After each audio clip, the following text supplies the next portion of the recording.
Donc moi, je suis Yasmine Benadjaoud, je suis CCA dans le service de cardiopède à Necker. Et du coup, ce matin, comme vous avez dit, on va faire urgence malformative néonatale. Donc, on va essayer de faire un peu, voilà, une revue de toutes les urgences que vous aurez peut-être à prendre en charge au cours de votre exercice et savoir un peu comment on fait un diagnostic rapide et quels sont les diagnostics à évoquer en fonction du tableau clinique.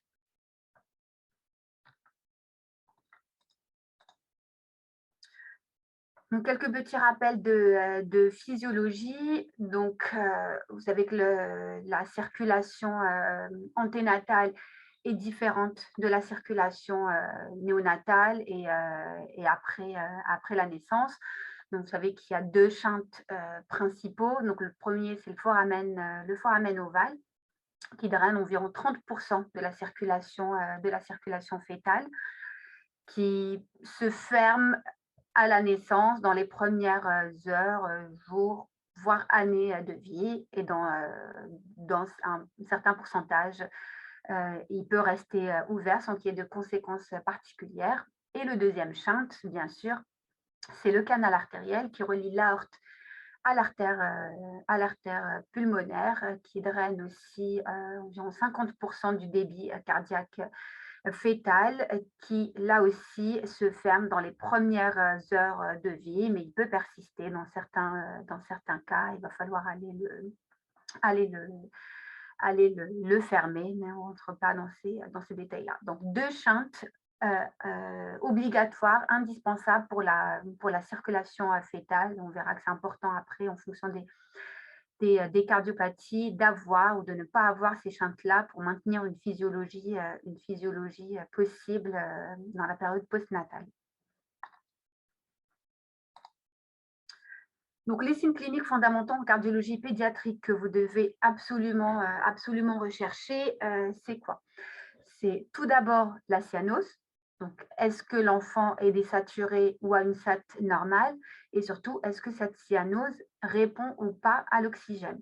C'est le premier test que vous devez faire, c'est-à-dire mettre de l'oxygène à votre bébé et de savoir si la cyanose, donc la désaturation, se corrige ou pas avec l'oxygène. Donc, on parle dans ce cas-là de cyanose réfractaire si la cyanose persiste malgré la mise en place d'une oxygénothérapie. Le deuxième signe indispensable, c'est l'insuffisance cardiaque, euh, fondamentale à rechercher. Donc, il faut rechercher des signes de congestion. Donc, est-ce que le patient il est en OAP? Est-ce qu'il y a des œdèmes, une hépatomégalie? Ou est-ce qu'il est au contraire en bas débit? Donc, bas débit, c'est plutôt bas débit digestif. Hein. Le système digestif est le premier à pâtir d'un hypodébit. Donc, est-ce qu'il y a des douleurs abdos, c'est le plus grand, bien sûr, des vomissements, des troubles digestifs. Après, vous examinez votre patient, votre bébé, et vous recherchez un souffle. Dans certaines cardiopathies, il n'y a pas de souffle. Dans d'autres, c'est un souffle obligatoire. Donc, avoir ou pas un souffle à l'auscultation est aussi un élément très important pour vous aider dans le diagnostic de la cardiopathie. Il faut palper les pouls, ça on vous l'a dit, redit. Il faut palper les pouls fémoraux, bien sûr, mais aussi huméraux. Une abolition des pouls, on va le voir, signe certaines cardiopathies. Une différence de pulsatilité des pouls huméraux et fémoraux est aussi un signe important qui va vous orienter vers à faire le diagnostic. Enfin, on a parlé de cyanose et de prendre la saturation. Vous savez qu'il faut prendre la saturation, ce qu'on appelle sus et sous-ductale. Donc, ductal, c'est le ductus arteriosus, c'est-à-dire le canal artériel, ce qui est au-dessus du canal artériel, c'est-à-dire le membre supérieur droit. Et sous-ductal, c'est au niveau du membre inférieur, le membre inférieur.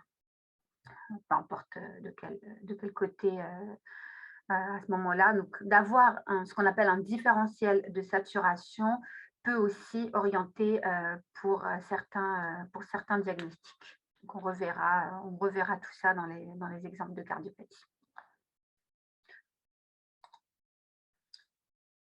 Donc, Généralement, les urgences néonatales, c'est le pédiatre de la maternité qui vous appelle pour vous dire, «Ben voilà, j'ai un bébé qui a ça, ça, ça». Donc il y a plusieurs, cas de figure qu'on va revoir un par un. Ce sera l'objet, principal de ce cours. Donc comme je vous avais dit, le premier signe clinique, c'est cyanose réfractaire. Donc quand on vous appelle pour dire que le bébé est en cyanose réfractaire, il faut du coup demander certains éléments qui seront indispensables pour le diagnostic. Donc, est-ce que la cyanose est isolée? Donc, il n'y a que la cyanose, le bébé va bien, l'examen clinique est normal, il n'y a pas de signe d'insuffisance cardiaque. Soit c'est une cyanose avec des signes de détresse respiratoire, soit c'est une cyanose et souffle à l'auscultation cardiaque. Voilà, on va revoir les différents cas de figure. Après, l'autre cas de figure, c'est le bébé en insuffisance cardiaque. Donc, soit c'est une insuffisance cardiaque, mais le bébé est rose, c'est-à-dire qu'il a une saturation normale. Dans ce cas-là, il faut voir si les poux fémoraux sont abolis ou si tous les poux sont mal perçus. Donc, on verra ça aussi. Soit c'est une insuffisance cardiaque bleue, donc c'est une insuffisance cardiaque où il y a une désaturation. Donc, il faut rechercher la fameux gradient de saturation sus et sous-ductal, les poux, parce qu'ils sont tous mal perçus, voilà.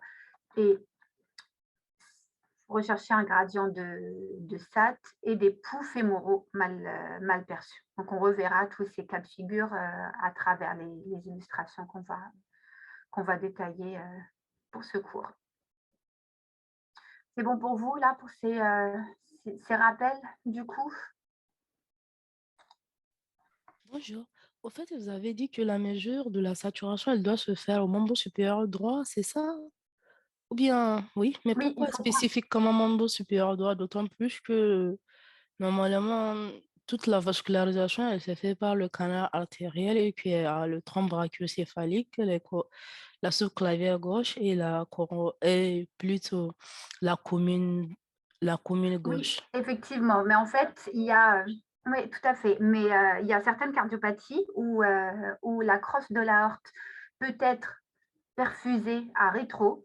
Je vous donne un exemple, tout de suite, hein, c'est-à-dire si vous avez une sténose aortique, critique, donc très serrée, donc il y a pas beaucoup de débit qui se fait par voie antérograde, c'est-à-dire valve aortique, enfin ventricule gauche et aorte et généralement, en fait, on perfuse jusqu'au TABC.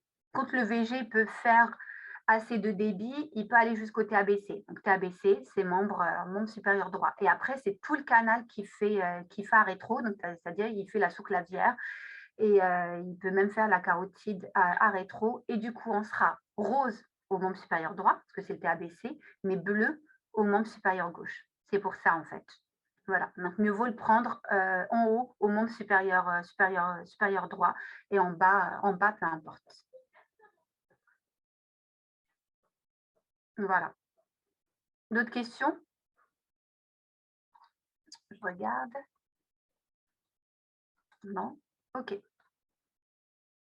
on avance Pardon, du au coup. fait, c'est Ah, juste par rapport aux signes digestifs que vous êtes en train de parler, mais là, si c'est un bébé, comment on peut savoir, d'autant plus qu'il va pas se sentir en train de crier tout et tout, ou bien non, c'est juste les si, il sera en train de vomissements. crier, parce que s'il a mal, il sera en train enfin, on verra qu'il a mal. Après, il faut examiner l'abdomen, voir s'il est distendu, s'il est dur.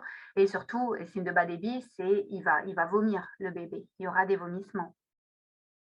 Donc, il y aura quand même des signes. On peut voir des signes de bas débit, même pour un nouveau-né digestif. Vous pouvez tous parler du coup ou c'est que toi qui as,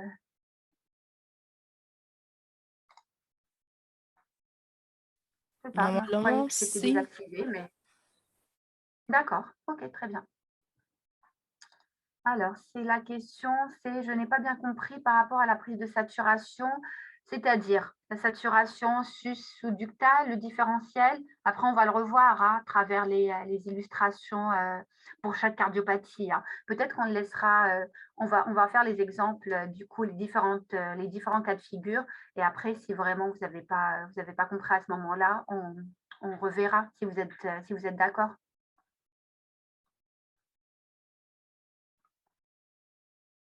Bon, on va dire que oui. OK.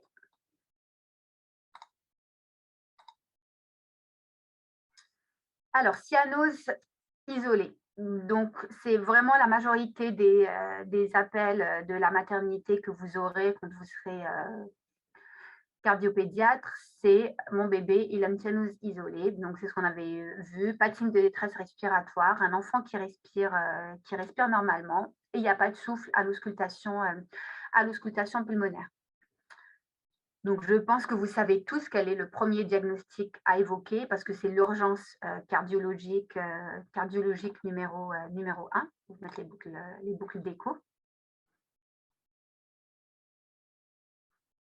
Donc là, vous avez vu. Et si je vous mets ça au niveau de l'échographie, vous me dites. Voilà, il y en a qui ont répondu. Transpo. Effectivement, c'est la transposition des gros vaisseaux. Donc, cyanose isolée égale transposition des gros vaisseaux jusqu'à preuve du contraire. Donc, l'échographie, vous faites le diagnostic assez rapidement. Donc, vous voyez là les vaisseaux parallèles, donc pas de croisement de l'aorte et de l'artère pulmonaire. Vous avez un VG AP. Là, c'est le canal artériel, du coup, le flux rouge qui remonte. Et une fois que vous avez fait le diagnostic, la chose que vous devez évaluer, donc vous en tant que cardiopédiatre, c'est est-ce que le bébé a besoin d'une manœuvre de Rashkind ou pas.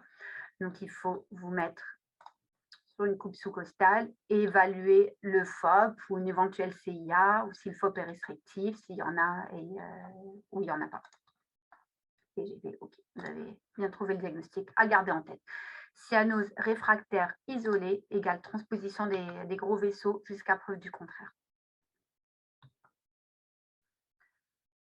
Donc là, on vous a remis un peu, je vous ai remis un schéma de ce que c'est que la transpo. Vous savez que c'est l'aorte qui naît du VD et l'artère pulmonaire du VG.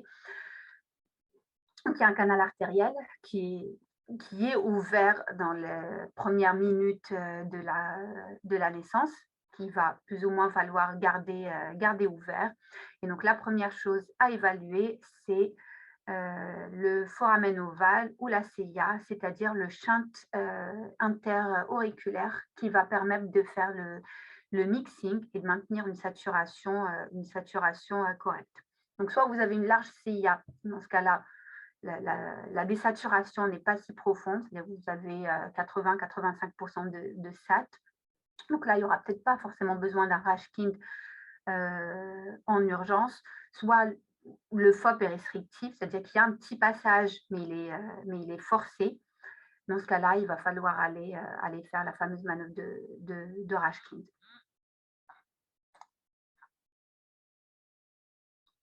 Pouvez-vous montrer le canal artériel sur l'écho? Alors. Donc là, c'est VG, VD. C'est l'aorte. Là, c'est l'artère pulmonaire. On aurait pu la dégager mieux parce que généralement, on voit vraiment la bifurcation pulmonaire. Donc, c'est ça qui va vous signer que c'est une artère pulmonaire. Et là, je ne sais pas si vous voyez le flux. Donc là, vous avez le flux bleu du tronc de la paix. Et là, là sur l'image arrêtée, c'est parfait.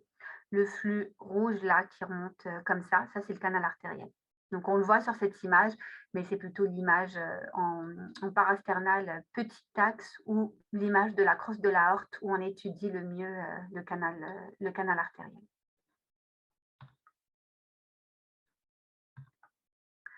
On vous remet ce que c'est que la manœuvre de Rashkind. Donc, Donc ça se fait par voie percutanée, donc on pique soit par voie ombilicale, en première intention, en tout cas, soit par voie fémorale si par voie ombilicale, c'est pas possible. Donc on monte un cathé avec un ballon au bout, une sonde, avec un ballon au bout de la sonde, donc par voie ombilicale, veine cave, oreillette droite. On passe à travers un micro, FOP ou un petit FOP dans l'oreillette gauche. On gonfle le ballon dans l'oreillette gauche, après on tire. Donc ça va aller, craquer, la membrane interauriculaire et créer une CIA artificielle, du coup.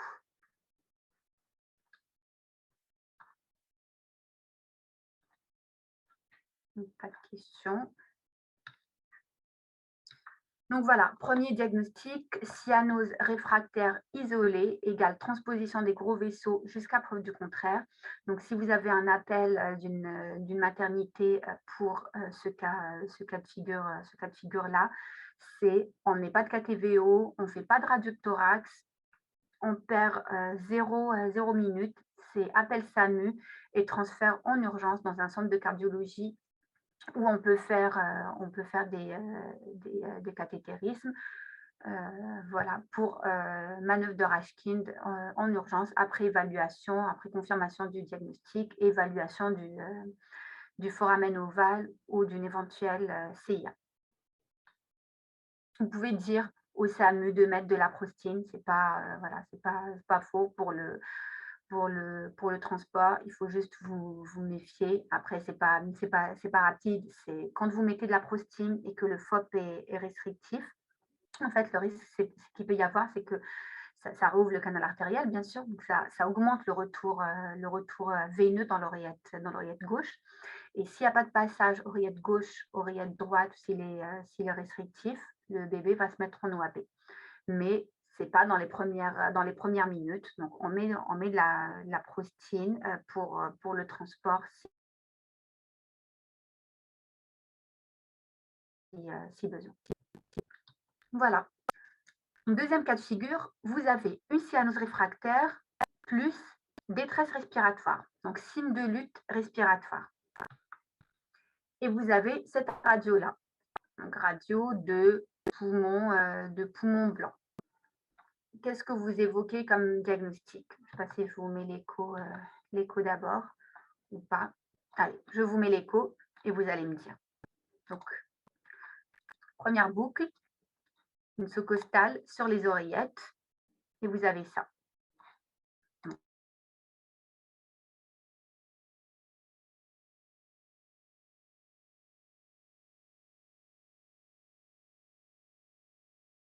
là, j'ai des réponses.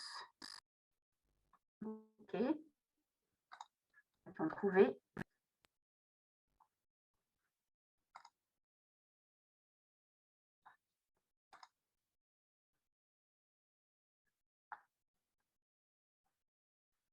Je pense que voilà, les réponses un peu mitigées, mais du coup, si je vous remets la première échographie, en fait, on a un shunt. Là, sur la première écho, ce que vous pouvez dire, c'est qu'il y a un shunt droite-gauche par la CIA. Donc après, il faut aller voir pourquoi il y a un shunt droite-gauche par la CIA. Effectivement, il y a plusieurs diagnostics qu'on peut évoquer. Il y en a qui ont parlé d'atrésie tricuspide. Peut-être que cette image, elle prête un peu à confusion. Effectivement, on ne voit pas vraiment la tricuspide s'ouvrir, mais ça ne donne pas une détresse respiratoire, une atrésie tricuspide. Et la deuxième écho qui donne le diagnostic, c'est qu'on voit ici que vous avez un flux rouge, bizarre, anormal en tout cas, qui arrive dans les vaisseaux du cou. Là, c'est le TVI. Donc, il y en a qui ont trouvé, c'est une anomalie des retours veineux pulmonaires. Donc, c'est un RVP1. Les autres, qu'est-ce qu'ils ont dit? Oui, voilà, il y a eu l'atrésie, il y a eu à 2 reprises l'atrésie tricuspide. Je pense que c'est la première écho qui vous a induit en erreur. Mais sachez que l'atrésie tricuspide, effectivement, le bébé s'y a nausé, mais il n'y a pas de raison qu'il y ait une détresse respiratoire. Après, il y en a qui ont dit Obstacle gauche, non. Obstacle gauche, enfin, on verra après l'exemple de l'obstacle gauche. C'est pas la cyanose, elle est un peu particulière. Mais effectivement, c'est RVPA. C'est une anomalie de retour veineux pulmonaire. Donc, cyanose réfractaire plus signe de détresse respiratoire et surtout plus la radio que je vous avais mis, une radio typique. Le bébé il est en OAP, donc c'est des poumons blancs en fait. Donc là, détresse respiratoire, on peut prendre le temps de faire une radio de thorax parce que ça va nous aider dans le diagnostic. Voilà, et ça, l'image typique à rechercher, un flux anormal. Là, le RVPA, il est supracardiaque. Vous savez qu'il peut être aussi infracardiaque ou intracardiaque, sachant que ce qui se bloque, c'est le supra et l'infra. Le RVPA intracardiaque ne se bloque pas. J'allais dire jamais, mais ne se bloque pas. Voilà, donc là, c'est pour vous réillustrer un peu ce qu'on vient de dire, hein. Donc, anomalie des retours veineux pulmonaires. Donc, ça peut être en supracardiaque, donc dans la veine cave sup, dans le TVI, c'est la majorité des cas. Ceux-là, ils se bloquent.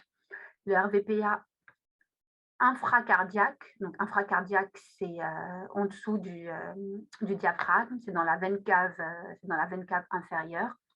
Donc, c'est 20% des cas. Et le RVPA intracardiaque, c'est-à-dire que les VP passent via un collecteur directement dans l'oreillette droite. Donc, c'est environ 25% des RVPA et ceux-là, ils ne se bloquent pas. Donc, c'est le supra et l'infra qui se bloquent. Et c'est le RVPA total bloqué qui donne ce tableau un peu critique dès la naissance de cyanose, plus détresse respiratoire, plus ses poumons. Donc là aussi, c'est le RVPA, c'est une urgence chirurgicale dans ce cas-là. C'est-à-dire que dès que vous posez le diagnostic, c'est vous contactez le bloc opératoire directement parce que le patient, à part d'être opéré, il n'y a pas d'autre possibilité de corriger en fait de corriger les symptômes. Donc, si le diagnostic peut être évoqué par le pédiatre de la maternité ou est un RVPA, c'est un transfert dans un centre de chirurgie cardiaque. Pas juste dans un centre où il y a du cathé, où il y a un service de cardiologie pédiatrique, mais il faut un transfert vers un centre chirurgical. Je regarde, pas de questions. Là, c'est pour vous illustrer un petit peu au scan ce que ça peut donner un VPA total bloqué. Donc, généralement, les veines pulmonaires se drainent via un collecteur qui peut du coup être sténosé à l'abouchement, voilà, dans la veine cave, sup, inf, dans le TVI. Et c'est quand on a ça, cette image-là, qu'on parle de RVPA total bloqué, et c'est ça qui représente une urgence chirurgicale néonatale. On ne fait pas forcément de scanner, hein. Là, je ne sais pas quel était le contexte exact, mais c'est vraiment clinique et échocardiographique le diagnostic. Non, pas avec souffle. Il n'y a pas de souffle dans les RVPA. Il y a rien qui puisse souffler, hein. Après, tu peux penser que là, la sténose, elle peut souffler, mais c'est pas une sténose valvulaire qui peut donner un souffle. Donc, c'est cyanose plus détresse respiratoire, plus la radio vraiment typique, sans anomalie à l'auscultation cardiaque. Voilà, donc c'est le deuxième diagnostic à garder en tête qui représente, comme vous avez dit, vraiment une urgence chirurgicale. Ça peut aller vite, hein, le RVPA total bloqué. Donc, ça peut être. Heureusement, le diagnostic anténatal fait beaucoup de choses, donc ils sont vus en anténatal, mais malheureusement, c'est pas du 100%. Donc, on peut toujours avoir des diagnostics postnataux de RVPA total. Donc, il faut savoir les diagnostiquer dès l'appel du SAMU ou dès l'appel du pédiatre de maternité. Et comme je vous avais dit, transfert dans un centre chirurgical en urgence.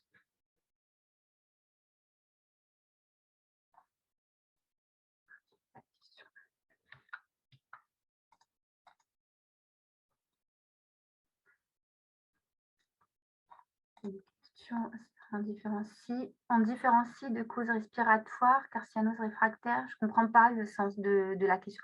Ah, est-ce que oui, oui, est-ce que ça peut être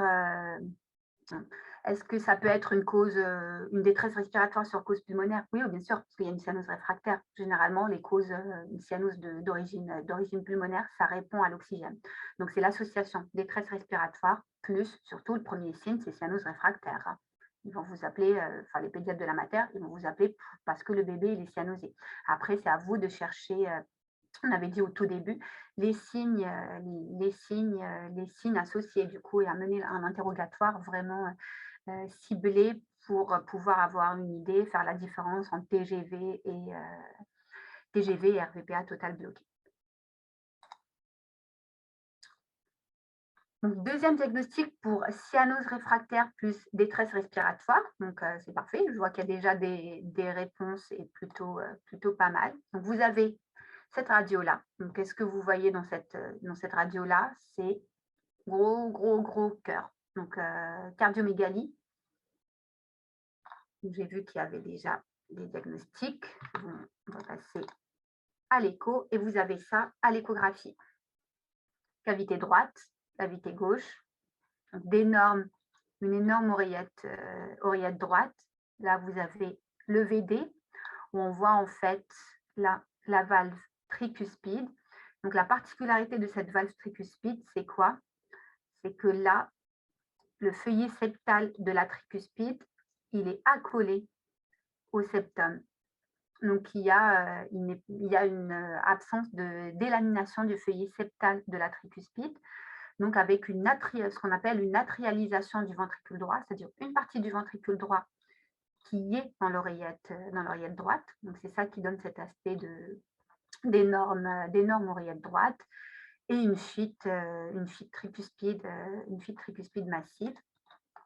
Donc, vous avez tous ceux qui ont répondu, en tout cas, ont trouvé le diagnostic. C'est la fameuse maladie d'Epstein. Voilà, donc l'anomalie de la valve tricuspide, une non-délamination du feuillet septal de la tricuspide et une atrialisation du ventricule droit, donc qui est donc une partie est dans l'oreillette droite. Donc c'est ça qui donne avec une énorme oreillette droite, une dilatation de l'oreillette droite et une fuite tricuspide massive qui va du coup aggraver la dilatation et c'est ça qui donne l'aspect radiologique typique. L'autre façon de faire aussi diagnostic de maladie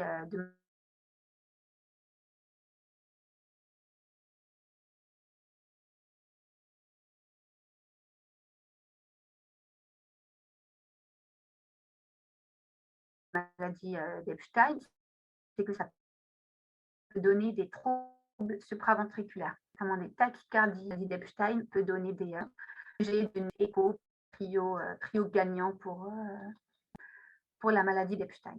Donc le tableau initial, c'est pareil, c'est cyanose, le bébé est bleu, plus des signes de détresse respiratoire.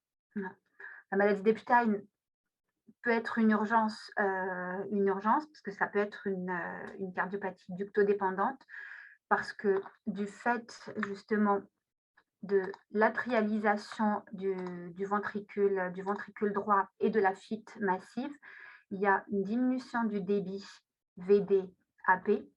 Donc, on peut se retrouver avec une atrésie pulmonaire, soit organique, donc la valve elle est mal formée, soit le plus souvent fonctionnelle par hypodébit pulmonaire. Donc, ça peut être une cardiopathie ductodépendante pour laquelle il va falloir aller mettre de la prostine pour maintenir le canal artériel ouvert pour justement perfuser à rétro la voie pulmonaire. Je ne rentre pas dans les détails, c'est pas le but du cours, c'est vraiment de vous aider à faire le diagnostic. Après, la prise en charge, c'est autre chose. Pas de souffle, non. On peut avoir, effectivement, c'est un peu trompeur, un souffle de l'IT. Déjà, un souffle d'IT, il est un peu difficile. Il faut vraiment avoir une IT massive pour l'avoir, mais ce n'est pas ce qui est en premier lieu, en tout cas, surtout en période néonatale. il y a pas de souffle pour ce diagnostic-là. Après, j'ai eu ECG, point d'interrogation. Vous voulez qu'on le revoie? Donc là, première partie, TSV, donc c'est une tachycardie régulière à QRS fin. Il n'y a pas d'onde P, ça c'est pas une onde P, hein, une onde P rétrograde. En tout cas, ça c'est pas l'onde P du QRS d'après. Là, on a fait un test à la striadine, donc on a mis à partir de là de la striadine, et après on voit qu'on récupère voilà, un rythme sinusal et plus lent. Je ne sais pas si c'était ça le sens de la question, mais voilà. Sachez que les Epstein peuvent être associés à des préexcitations, donc ils sont sujets à faire des accès de troubles du rythme supraventriculaire. Donc vous avez une maladie d'Epstein. Ça, c'est pour après, hein. Je ne parle pas du diagnostic néonatal et de l'urgence néonatale, mais il faut toujours regarder les ECG de vos patients qui ont une maladie d'Epstein. Vous allez le revoir quand vous allez faire les obstacles droits des maladies d'Epstein. Prostine, peut-être à lui seul traitement de l'urgence. Ah, il n'y a pas d'autre traitement de l'urgence.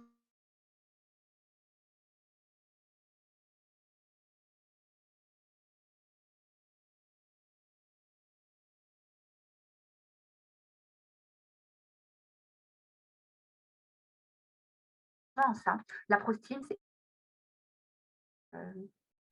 plutôt, voilà, si vous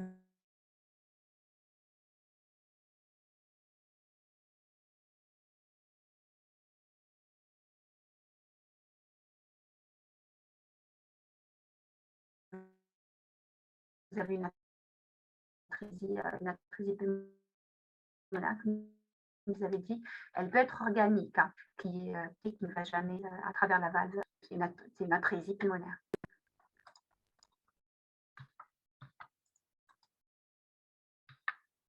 Donc, c'est bon pour vous. Ce deuxième cas de figure, cyanose plus détresse respiratoire. La radiothorax, dans ce cas-là, elle est importante, elle va vous aider. Si vous avez des poumons blancs à la radiothorax, c'est RVPA total bloqué, c'est une urgence chirurgicale.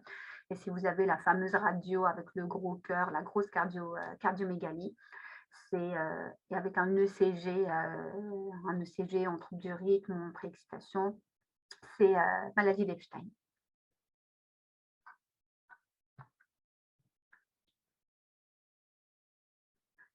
On passe au troisième cas de figure, si vous êtes d'accord, c'est cyanose réfractaire plus souffle. Donc le souffle, il peut être localisé à différents endroits. Donc cyanose réfractaire plus souffle au foyer pulmonaire. Voilà, je vous ai donné le diagnostic. Mince. Je vais vous laisser répondre. Tiens, vous n'avez rien vu. Cyanose réfractaire, cyanose plus souffle systolique au foyer pulmonaire. Mmh.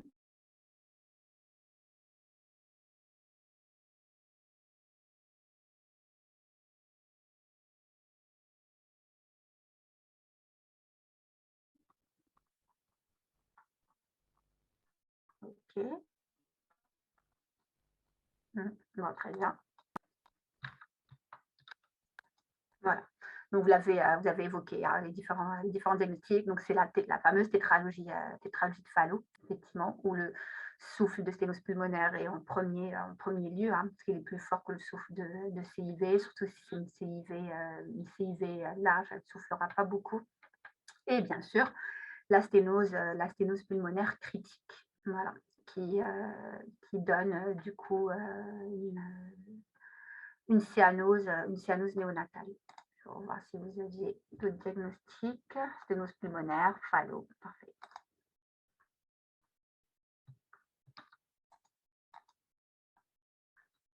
Un double souffle au foyer pulmonaire. Double souffle, c'est-à-dire un souffle systolique et diastolique, toujours au foyer pulmonaire. Qu'est-ce que vous évoquez comme diagnostic? Il y a des réponses.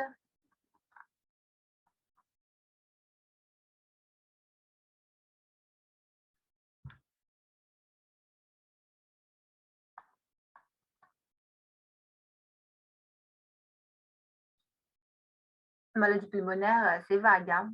Je ne sais pas ce que tu veux dire par là.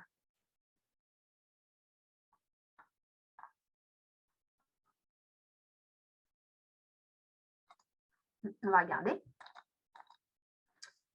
Donc, quand vous avez un double souffle au foyer pulmonaire, il y a 2 diagnostics effectivement à évoquer, à revoir. C'est la génésie des valves pulmonaires. Je ne sais pas si vous connaissez comme, cardiopathie. Je pense que vous allez, la faire, vous allez faire les cardiopathies, dans le cours, cardiopathie, conotroncale. Donc la génésie des valves pulmonaires, c'est que vous n'avez pas comme son nom l'indique, de valves pulmonaires. Donc il y a des petits reliquats au niveau de la voie, de la voie VDAP. Donc, on a un double souffle au foyer pulmonaire. Pourquoi? Parce que vous n'avez pas de valve, donc vous avez une IP, une insuffisance pulmonaire libre. Donc, il y a le souffle d'insuffisance pulmonaire. Mais comme il y a comme il y a quand même des reliquats de la valve primitive qui ne s'est pas formée comme il faut, vous avez aussi une sténose au niveau de la voie VDAP, donc une sténose pulmonaire. Donc vous avez le double souffle d'insuffisance pulmonaire et de sténose pulmonaire. Et le deuxième diagnostic, c'est le tronc artériel commun.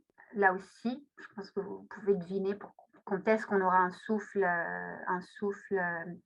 un double souffle, entre le tronc artériel commun. Pareil, je ne rentre pas dans le diagnostic, etc. Vous allez le voir quand vous allez faire le cours cardiopathie monotroncale. Vous savez qu'il y a une valve troncale qui peut être sténosée et qui peut être fillante aussi. Donc en fait, c'est la FIT, souffle de FIT diastolique plus souffle de sténose systolique qui donne le fameux double souffle au foyer, double souffle cardiaque. Question.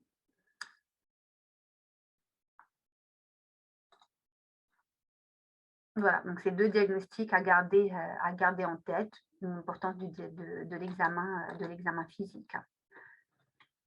Pas de souffle ou souffle tricuspide. Si vous avez un souffle au foyer tricuspide avec cyanose. Voilà, ce que vous avez dit.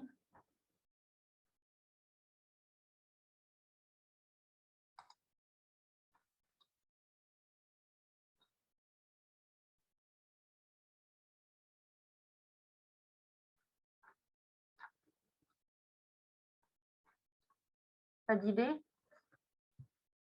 Ah. Abso. Je vois la très vite depuis tout à l'heure. Toujours pas, mais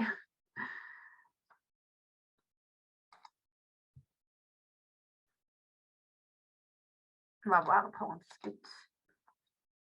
C'est atrésie pulmonaire à septum intact à évoquer. Donc, vous avez mis atrésie pulmonaire, plutôt à septum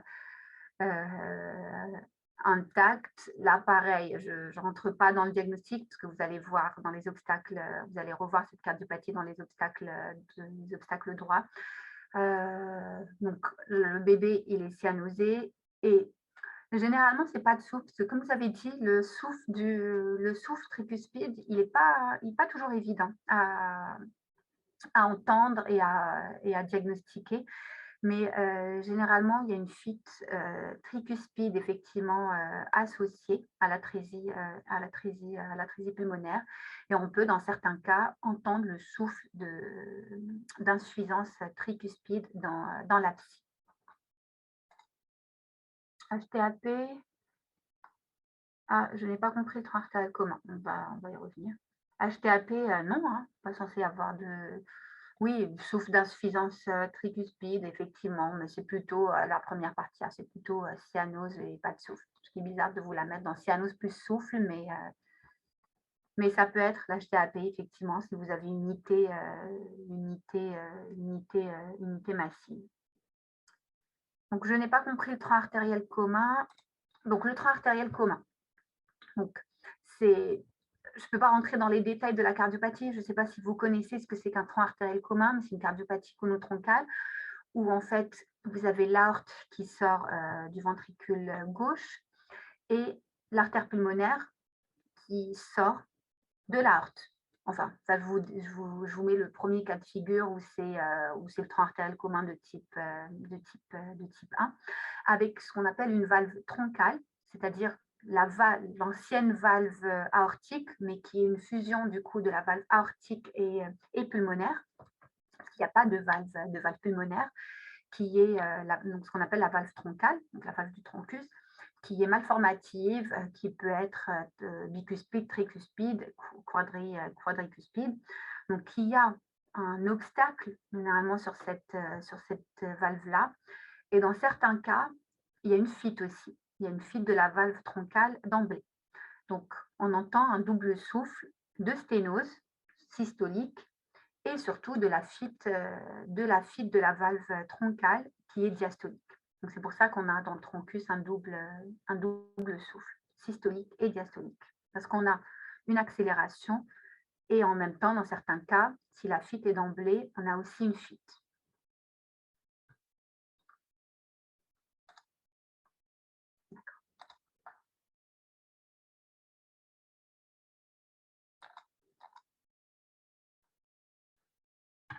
Dernier cas de figure, pareil, pas de souffle ou un souffle continu. Si vous avez un souffle continu avec une cyanose, qu'est-ce que vous pourriez évoquer comme diagnostic?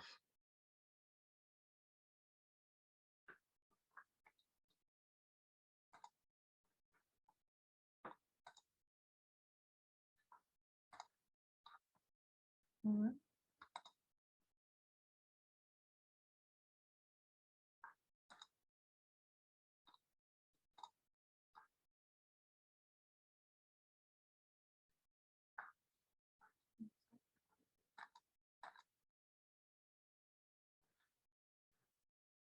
Là, on y est, à la fameuse atrésie pulmonaire à septum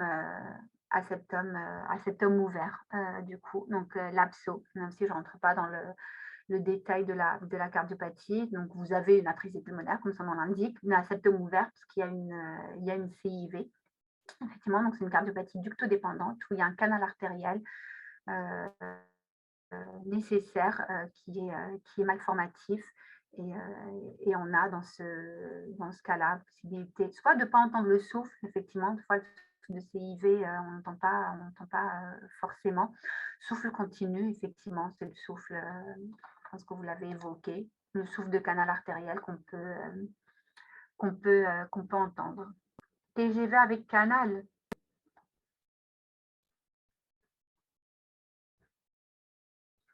et sténose avec insuffisance pulmonaire. Oui, ça peut être une sténose avec une insuffisance pulmonaire, effectivement. Ça peut être aussi le cas de figure de la génésie des valves. Mais dans l'abso, c'est le souffle de canal, du coup, qu'on entend. Mais comme je vous redis, généralement, c'est plutôt le pas de souffle là qui prédomine. Parce que aller entendre un souffle de canal chez un nouveau-né, alors sur un canal artériel large, c'est difficile. Donc plutôt cyanose, c'est comme le cas de figure de l'absie, et plutôt pas de souffle. Ne cherchez pas obligatoirement, quand vous examinez un patient avec une absie, abso, à rechercher le souffle tricuspide ou un souffle continu. Donc, si pas de souffle avec cyanose, réfractaire, on peut évoquer les deux. Oui, tout à fait. Abso et absie, c'est deux cardiopathies complètement différentes d'un point de vue embryologique, etc. Mais oui.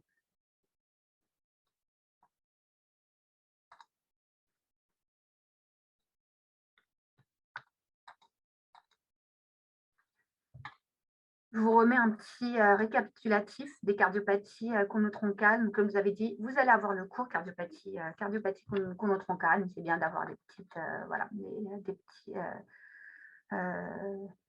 avant-goût avant le vrai cours. Donc, on a vu le cas de figure de la tétralogie de Fallot avec une sténose pulmonaire. L'abso, c'est un Fallot extrême en fait. C'est exactement comme le Fallot, sauf que la valve, elle ne s'est pas du tout développée. La fameuse agénésie des valves pulmonaires, c'est une cardiopathie rare. Voilà, donc on en voit de temps en temps, mais c'est pas, voilà, c'est pas la règle. Donc l'agénésie des valves avec le fameux souffle systolique et diastolique.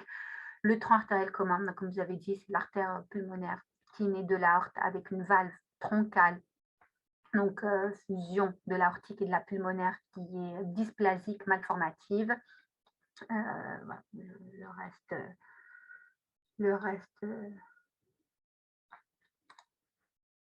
CIV et abso ne donnent pas de souffle. Non, c'est ce que je dis en période néonatale, en tout cas. Moi, je parle de la période néonatale. Les résistances sont élevées. Il y a le canal qui perfuse. La CIV, généralement, elle est large. Donc pas du tout restrictif. Le souffle de CIV, on le voit quand il y a une accélération, hein, on l'entend, pardon, quand il y a une accélération à travers la CIV. Donc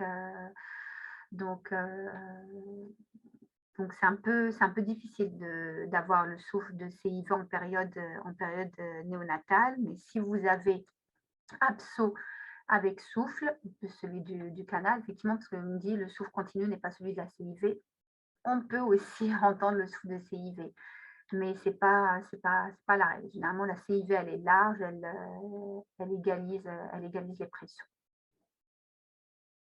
Et comme vous avez dit, la règle, c'est pas de souffle plutôt dans l'absci et dans l'abso que cyanose plus souffle.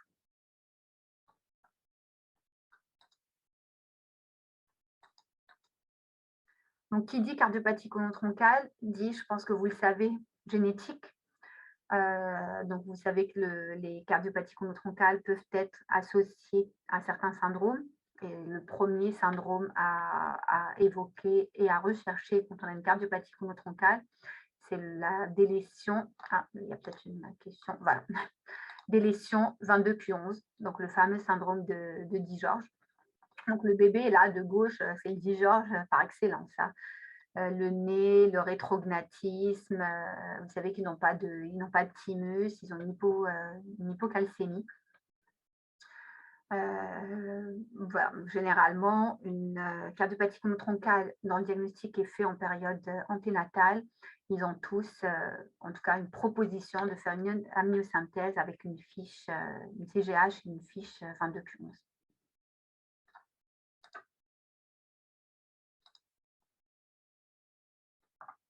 Non, pas de souffle continu avec la tétralogie de Fallot, parce que comme vous avez dit, ce qui prédomine dans la tétralogie de Fallot, parce que c'est là où il y a l'obstacle le plus important, c'est le souffle de sténose pulmonaire. On peut avoir un double souffle, bien sûr, parce que vous allez avoir le souffle de sténose pulmonaire de plus en plus que l'obstacle VDAP va se constituer, et le souffle de CIV. Mais ce n'est pas un souffle continu. Vous allez avoir deux souffles. On arrive très bien à faire la différence. Hein. Le souffle pulmonaire qui est fort, voilà, intense. Et après, vous avez le fameux souffle de CIV en rayon de roue qu'on entend à tous les foyers.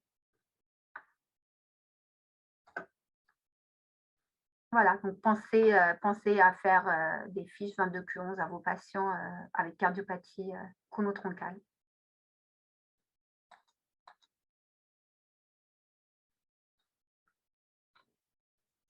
Donc voilà, on a fini avec le souffle, signe de détresse respiratoire. Là, on va passer à le patient et on a des signes d'insuffisance cardiaque. Donc, comme je vous avais dit, il faut penser dans ce cas-là à palper les poux périphériques, huméraux, fémoraux, à prendre la saturation, donc la fameuse saturation sus- et sous-ductale, à rechercher des signes de congestion ou des signes de bas débit. Donc pareil, comme on avait fait à la première partie du cours, on va voir les différents cas de figure que vous aurez à prendre en charge et les diagnostics à évoquer en fonction de ce qu'on a initialement. Donc, insuffisance cardiaque, rose.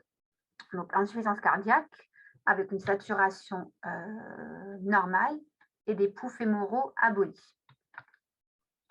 Écho. Facile.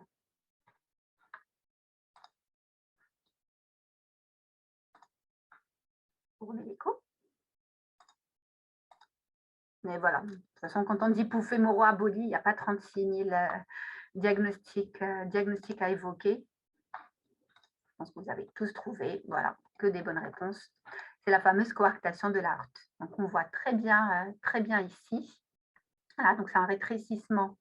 Là, dans ce cas-là,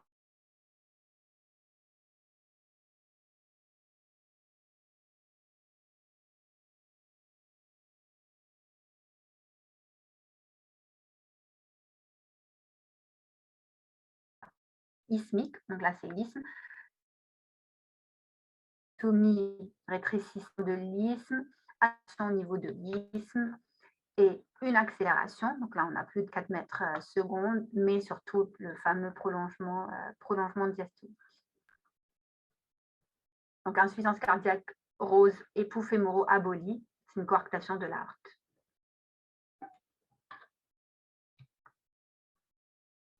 Là, je vous remets un peu des schémas et une image radiologique, scanographique d'une coarctation de l'aorte. On ne fait pas de scan hein, chez le nouveau-né. Hein. Il n'y a pas besoin d'une imagerie complémentaire, sauf si vraiment l'écho est difficile. Des fois, on le verra après, la frontière, elle est un peu ténue entre coarctation très serrée ou interruption de l'arche. Donc, des fois, il va falloir aller faire une imagerie complémentaire pour faire la part des choses et pour avoir un diagnostic anatomique plus précis. Mais voilà, vraiment l'échographie, le tableau clinique suffisent. Et si vous devez faire une imagerie, voilà, c'est l'image typique du coup du rétrécissement très serré au niveau de l'isthme. Là, vous avez l'aorte ascendante qui est belle, l'arche transverse qui est belle, et c'est vraiment au niveau de l'isthme que c'est rétréci. Deuxième cas de figure, insuffisance cardiaque rose, donc saturation normale, mais tous les poux sont mal perçus. Donc, poux fémoraux, huméraux, coarctation de l'aorte, il y a un souffle, c'est possible. Pareil, je vous avoue que c'est pas en première, c'est pas ce qui prédomine le tableau. Vous savez que le souffle de coarctation, c'est un souffle systolique, généralement au niveau sus-claviculaire, et avec une fameuse irradiation dans le dos, mais je vous avoue que j'ai jamais examiné, c'est mal hein, peut-être, un patient avec suspicion de diagnostic de quark dans le dos. Mais oui, il peut y avoir un souffle systolique. Hypoplasie du VG, sténose aortique. On va voir, vous allez me dire. Pas. Donc si je vous montre ça,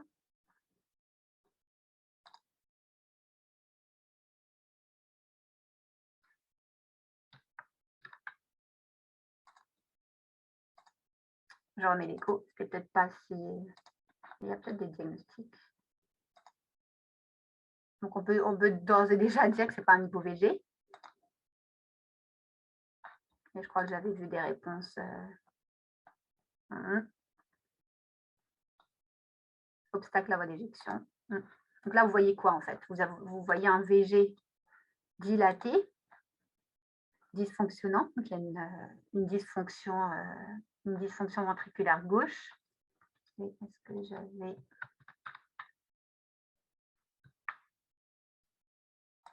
Je vous accorde que l'image sur là, j'aurais dû mettre une image plutôt avec un flux.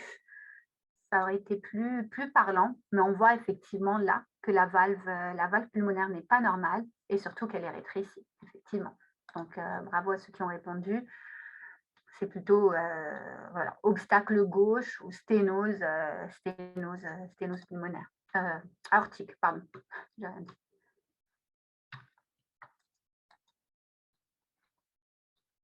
Donc là, c'est juste pour vous illustrer sur le schéma ce qu'on a vu plus ou moins sur l'écho. Hein. Donc, une sténose aortique, on vous redit.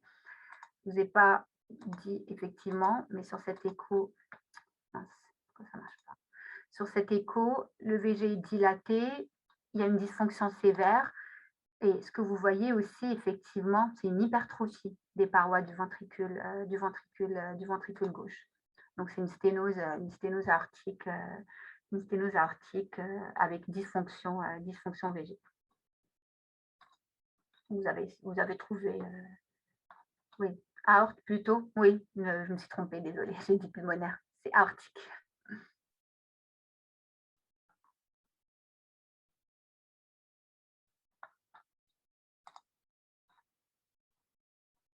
Rétrécissement mitral, non, hein, parce que on peut déjà un rétrécissement mitral vraiment qui se constitue en néonatal, c'est rare.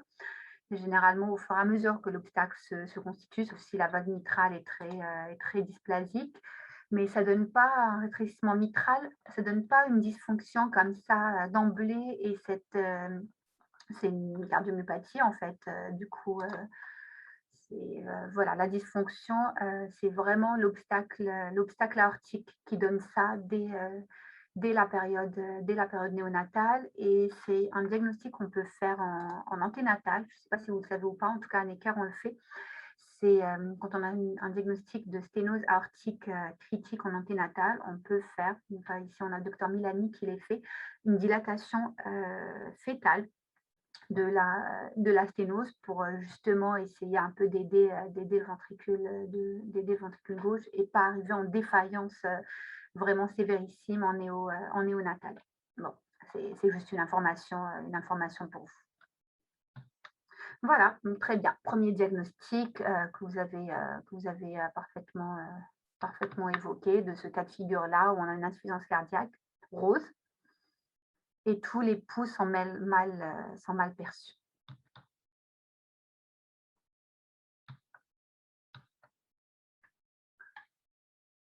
Insuffisance cardiaque bleu en bas, rose en haut.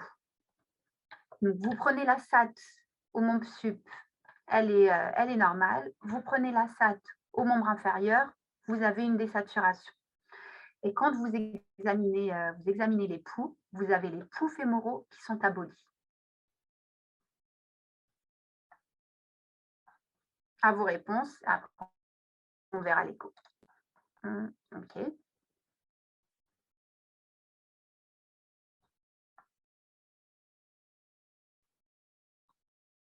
Vous voulez qu'on voit l'écho d'abord? Ça va vous aider. Non, c'est même pas la coupe d'écho. C'est des coupes arrêtées. Je n'avez pas mis d'écho. Est-ce que ça vous aide, ça? Je pense, surtout celle-là.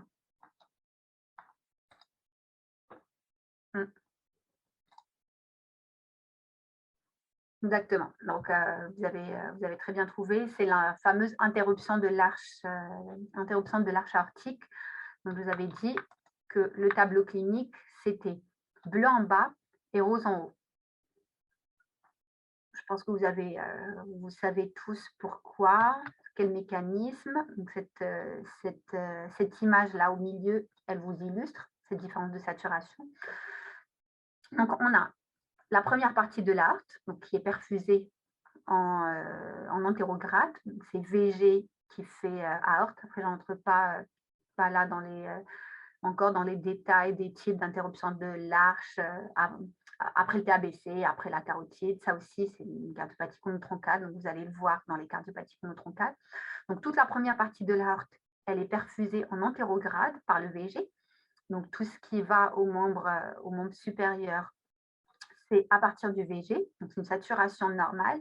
Et après, vous voyez là, en fait, qu'on a le canal artériel là. Donc là, vous avez l'artère pulmonaire et le canal artériel qui fait toute l'autre partie de l'aorte. Donc, toute l'aorte descendante et tout ce qui va au membre inférieur est perfusé via un canal artériel. Donc, on est désaturé en bas. Voilà. Parce que c'est le sang du canal artériel qui fait toute la partie inférieure du corps en fonction de là où se fait l'interruption. Donc, il y a une différentielle de SAT. Là, c'est juste une écho pour vous illustrer un peu ce que ça donne. Donc, on a l'image un peu typique, on a vraiment interruption. Donc, en fait, voilà, vous avez la voie VG aorte. Et là, en fait, quand vous suivez l'aorte, on ne voit pas où ça va. C'est un tube comme ça. On ne voit jamais, en fait, on voit jamais l'image de la crosse. Moi, je pense que vraiment l'image typique de l'interruption de l'arche, c'est celle-là, c'est celle du milieu. Donc, on a une aorte comme ça qui remonte avec les troncs supraortiques. Et après, c'est le canal artériel qui est du coup là droite-gauche plein pot, hein, qui fait toute l'aorte descendante.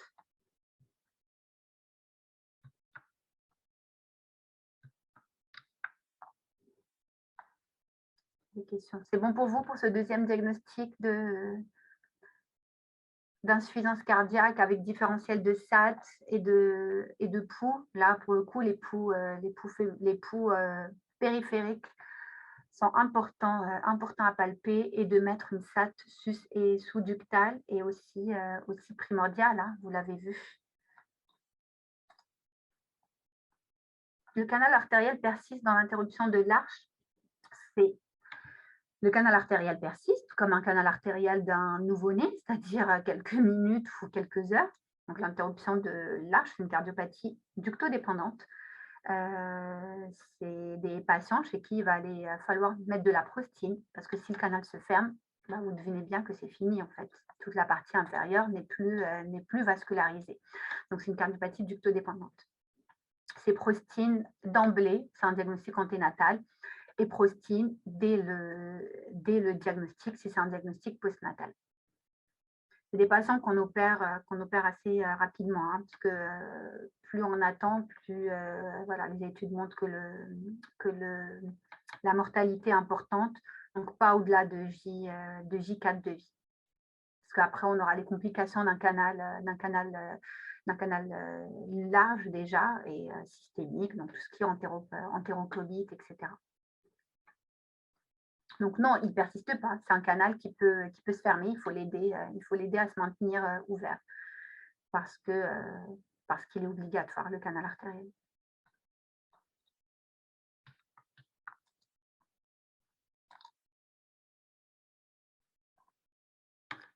Insuffisance cardiaque, cette fois-ci, c'est l'inverse. Bleu en haut, rose en bas. Et vous avez des pouls fémoraux qui sont plus faibles que les pouls huméraux. Là, c'est peut-être un peu plus... Donc, le canal artériel, ici, est connecté. Le tronc pulmonaire et l'aorte descendante. Exactement, oui, c'est ça. Donc, c'est position habituelle hein, du canal artériel. Donc, c'est la concavité de la crosse, sauf que c'est interrompu et effectivement, il fait AP, aorte. Donc, il est droite-gauche, il est systémique.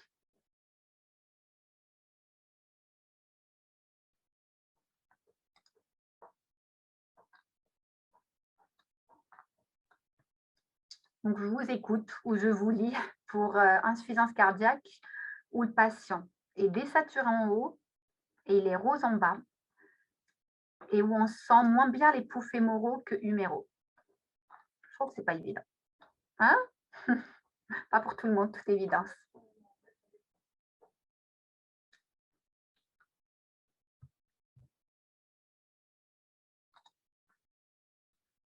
On voit l'écho, ça va vous aider. Première boucle. C'est pas évident, moi aussi quand même, on voit un peu. Regardez bien là, les vaisseaux. Là et là. Je vous remets. J'essaie de l'arrêter à un moment. Là. Tac. Donc ça, c'est 2 diagnostics en un.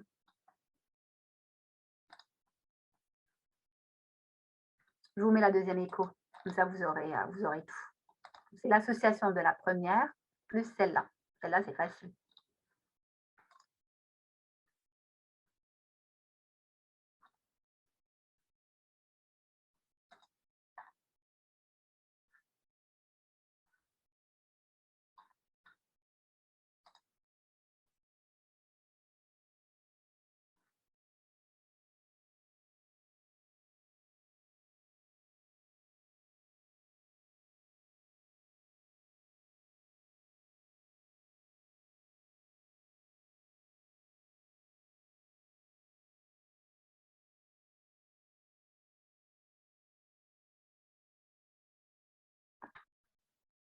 Donc, c'est première échographie.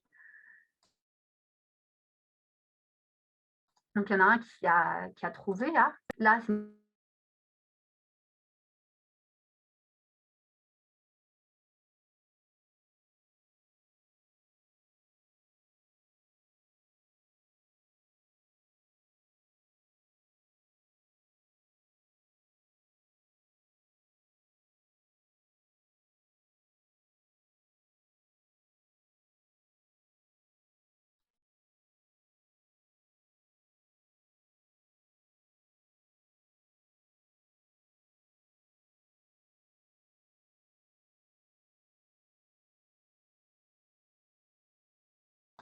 et là, c'est bon?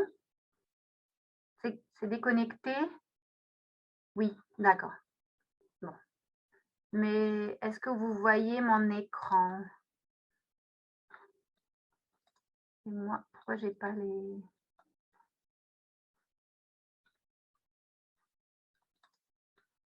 Maintenant? Ah non, on n'a pas l'écran de partage. Qu'est-ce que c'est cette connexion? Alors, donc là, on a le son, écran partagé. Ah, il faut que je le refasse. Voilà. Tac. Et là, c'est bon? Là, normalement, c'est reparti. Ah, super. Et là, c'est bon? Là, normalement, c'est reparti. Ah, super. Oui, je vous disais donc, on revient à la première écho. Donc, sur la première écho, on voit plus ou moins bien, je vous l'accorde, mais on a quand même l'image typique de vaisseau parallèle. Donc, c'est une TGV, mais c'est une TGV qui est associée du coup à une coarctation de la heurte. Je pense qu'il y en a un qui avait trouvé, donc avant les soucis, c'est donc la coarctation. Voilà, vous avez tous trouvé la coarctation. On a un qui a dit TGV coarcte.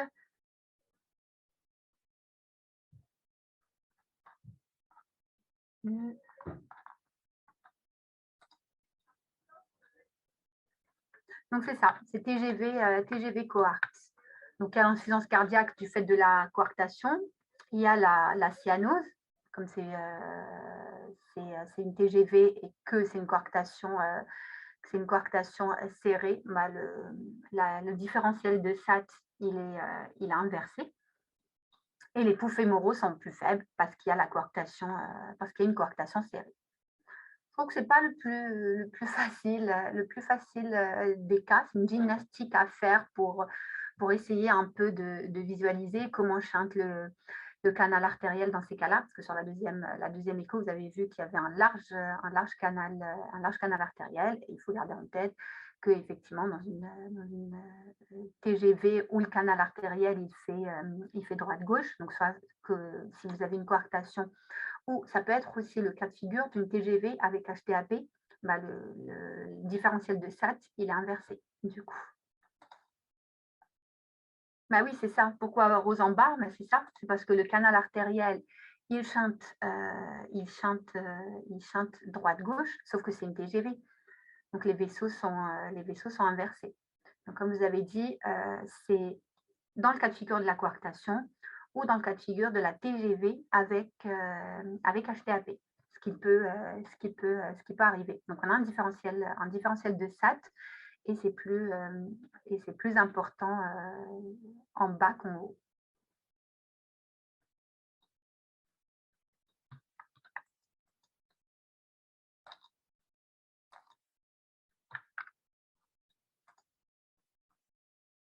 Canal artériel. Ah, d'accord. Oui, c'est le canal artériel, ok, je comprends pas. Oui, c'est à cause du canal artériel qui fait droite-gauche. Est-ce que sur cette image, qui fait droite-gauche du fait de la coarctation. Et comme les vaisseaux sont inversés, on est plus rose en bas.